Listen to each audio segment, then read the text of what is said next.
This is an NFT called The Merge. On December 3rd, 2023, this digital artwork was sold for $91 million, just after 48 hours of its release. But wait, it's just an image, right? How can it be sold like a physical art piece? And what are the odds that it can't be copied? In fact, what actually is NFT, and how does it differ from a cryptocurrency? We'll get to each and everything in detail. Stay till the end. First, let's get to the core. Blockchain. What exactly is blockchain? Well, putting it simply, blockchain is a distributed database that maintains a continuous growing list of ordered records called blocks. These blocks are linked using cryptography, and each block contains a cryptographic hash of the previous block, a timestamp, and transaction data. Okay, how does NFT fit in here then?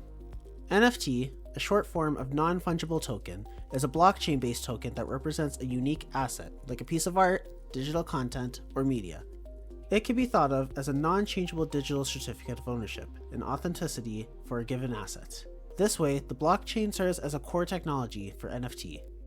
And yeah, verifying cryptographic signatures native to the blockchain on which an NFT is issued, one can easily determine the origin and the current owner of the asset in seconds. This is the very reason NFT cannot be copied. I mean, the artwork can be copied, but the ownership can't be. By the way, it's not just the artworks that the tokens are used for.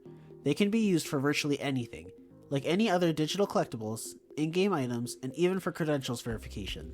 Now to the main topic of the day. Why are people paying so much for it? Is this whole thing a bubble or a scam? The reason people spend so much on NFTs is because they can. It's more of a hobby than a necessity. Since each piece is unique and one of a kind, this creates a very high scarcity factor in the NFT. Same as Bitcoin, which is limited to 21 million in numbers, hence creating a sense of scarcity that eventually adds up to its value.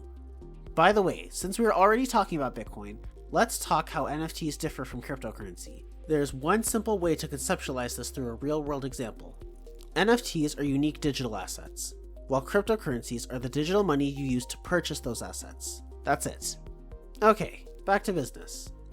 In March 2023, two researchers named Andrea Barbin and Angelo Rinaldo published a research paper through the Swiss Finance Institute, in which they concluded that the whole NFT market represented a bubble. They observed a pronounced tendency for bubble-like behaviors in the NFT market, which was characterized by rapid price surges, often doubling within days or even hours, followed by steep declines. Those fluctuations offered significant returns for investors, but also posed substantial risks. Mind you, some NFTs have had stunning collapses in value. The Bored Ape collection, for example, which became especially popular with celebrities, has lost more than 90% of its value, amounting to several $billion. This is the very reason the NFT market is regarded as a bubble. But regardless of its nature, there are still many users who remain loyal to the market and will continue investing and collecting NFTs. So, what do you think about it? Do you still think the NFT market as a scam or just a bubble? Or do you think it's the best place to invest in this modern world? Have your say down in the comments. See you later.